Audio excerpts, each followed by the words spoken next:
How did you get your big start into music in the first place? What was the draw? What was the allure of music? What is the lore of music? Um, that's, I don't know. I don't know if anybody really knows. Why is it that sounds organized in a way, noise and sound, can feel so emotional? I don't know. That's a good question. But it is. And I succumbed to it, and I wanted to do it. I find it exciting.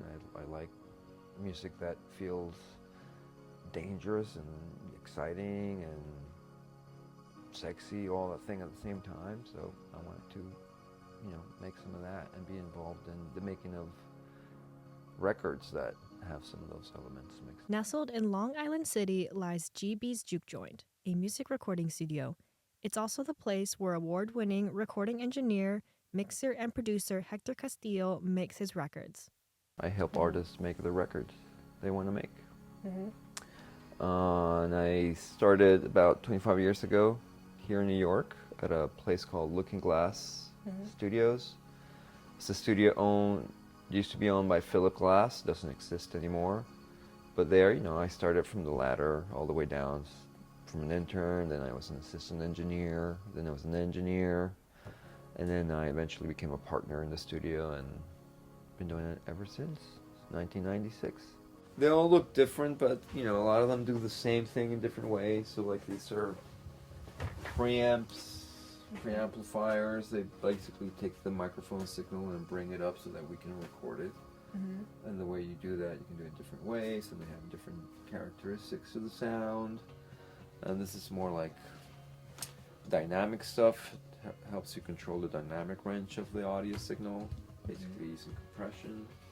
And this is mostly time-based effects, like reverbs, delays, and that kind of stuff. Castillo has a background in punk rock as a member of pioneering Venezuelan bands Sentimiento Muerto and Der Mis Tattoo. In his last few years in Venezuela, Castillo made money at a jingle house making music for commercials. That financed his move to New York, where he became a recording engineer, picking up a few Grammys along the way. It seemed like the place where the magic happened. And I'm drawn to the technology. I kind of understood it kind of by intuition kind of quickly, and it just seemed like fun.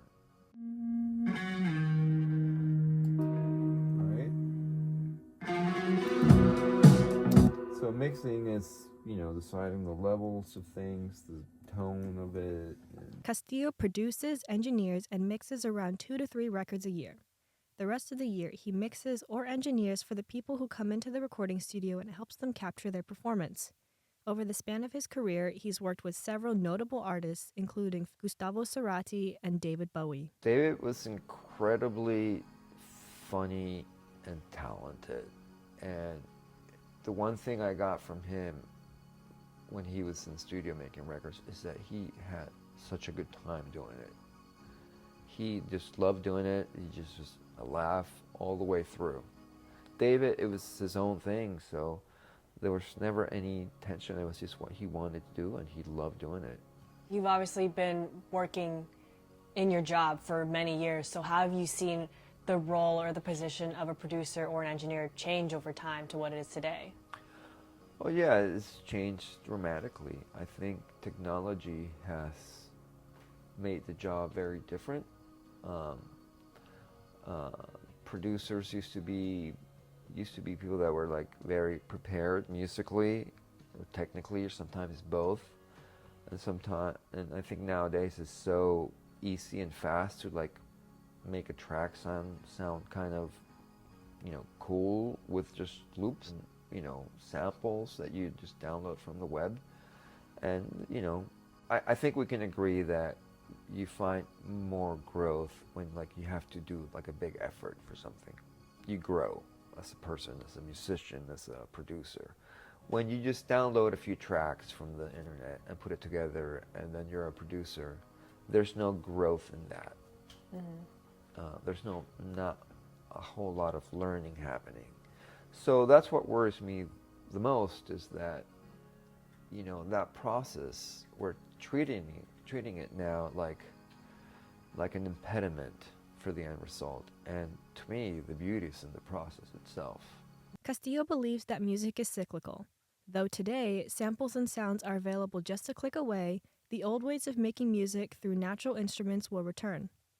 That's why he doesn't approach making his music with the goal of going viral or getting the most clicks. I try to make it in a way that feels just natural to me, not, you do it so that you like it in the room first with the people you're making it, and then you just hope that it's going to resonate with other people out there. What is one of the standout moments that you would say is from your career? What's something that you'll remember for the rest of your life? There's been a few sessions that I'll cherish forever, where I've been with an artist in a room, doing a perfect take, and it's just when everything comes together and it's magic. And one of those moments was with David Bowie. Another one was another artist called Suzanne Vega. And then there's the few moments like when I was with Philip Glass, like recording the whole orchestra, which is like 80 people, and having that responsibility on my back and recording it and making it happen and being in a room with all these people and everybody being like, sounds amazing. I'm like,